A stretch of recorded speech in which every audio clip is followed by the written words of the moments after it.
Malawi Today.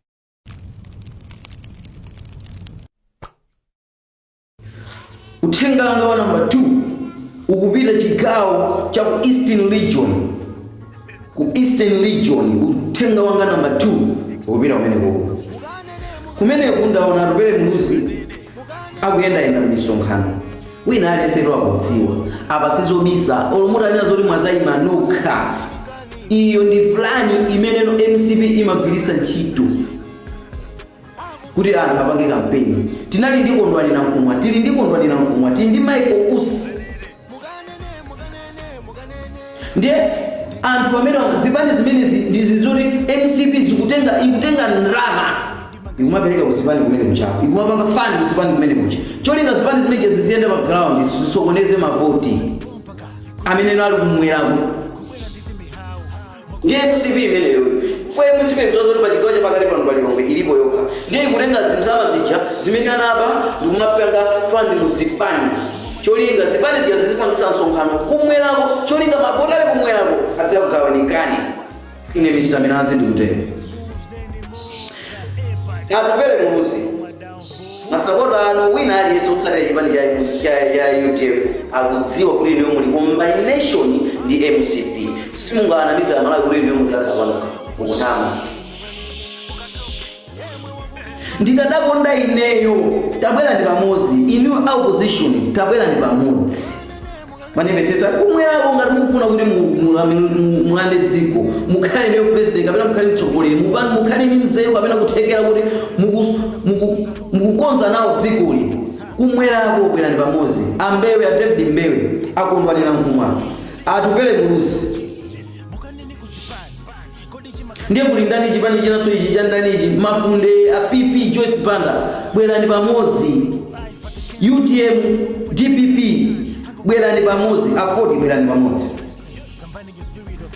Mulumizane mupange chimodzi cholinga mukhale ndi umodzi mupulumutse dziko lino la Malawi.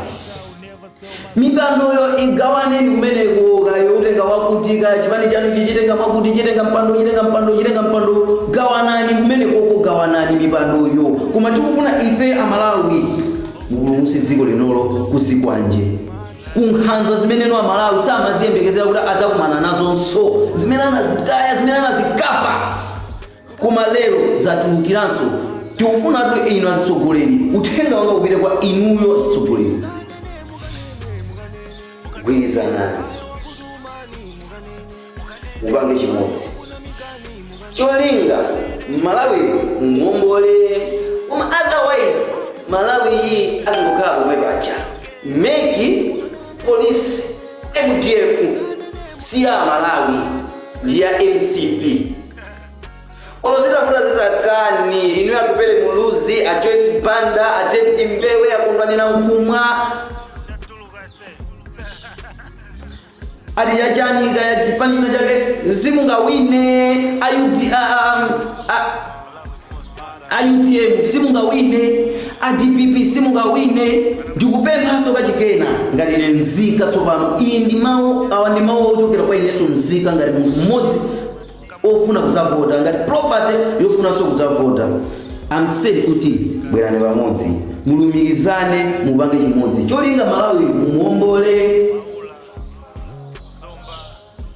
Mumuombole Malawi. Omuombola ake ndinu amene mukufuna mipando. Ingogawana ndi mipandoyo. Vomerezani bwerani pamodzi mupange alliance. Iwo anapanga zipani 9 analanda dziko. Ndiye mulephera njino zipani ziwiri simungalande dziko, simungaite MCP. Yatenga polisi, yatenga MEC, yatenga MDF, simungaite. Omurati mapanga matama ya mtundu wanji, lwantatata ukutsatani cha mkumwa bwanji, umanu simungaite MCP. Never. So come together and unite, share that responsibility. Malawi, they are waiting for you to avoid them. You understand? Utenga mene ukubese. Amalawi ugawele utenga. Inu UTF agawele na president yanu. Inu PP agawele na president yanu. Wachipani china chichonse abide ubirire kuchipani kwa utenga mene ubire. Ine Mr. Minazi 098 6790 manayini awiri 7 kumapeto.